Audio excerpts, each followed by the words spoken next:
If you remember Hungatonga volcano, you remember that there was an underwater volcano erupted in the Pacific Ocean, created one of the biggest eruptions ever. Now we have another one.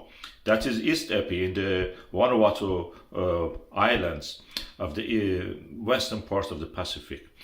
This is started like this with a patch of the different color of material. Then early hour in the morning we saw this, people were pointing at it. This is near the Epi island, and the actual volcano is 34 meters under the water. The summit of it is so practically is a stratovolcano underwater.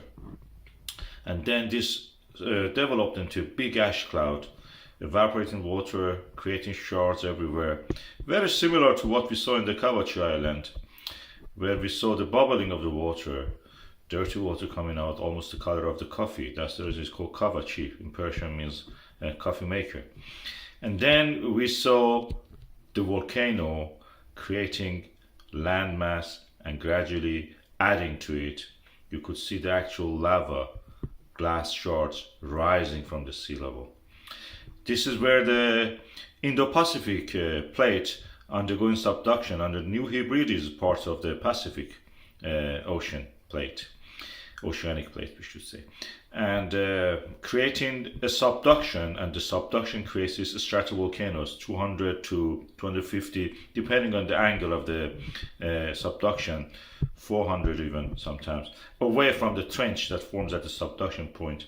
Created these kind of volcanoes are created. This one is underwater. Who knows, maybe we are seeing the future island and the future continent forming here. That's where the islands started. That's where the continents started in the early history of our planet. East Epi is one of those little volcanoes at the moment that may become a big volcano in the future. And who knows, in the future we may have something like a Hungatonga, even bigger. These volcanoes are very dangerous because they're underwater.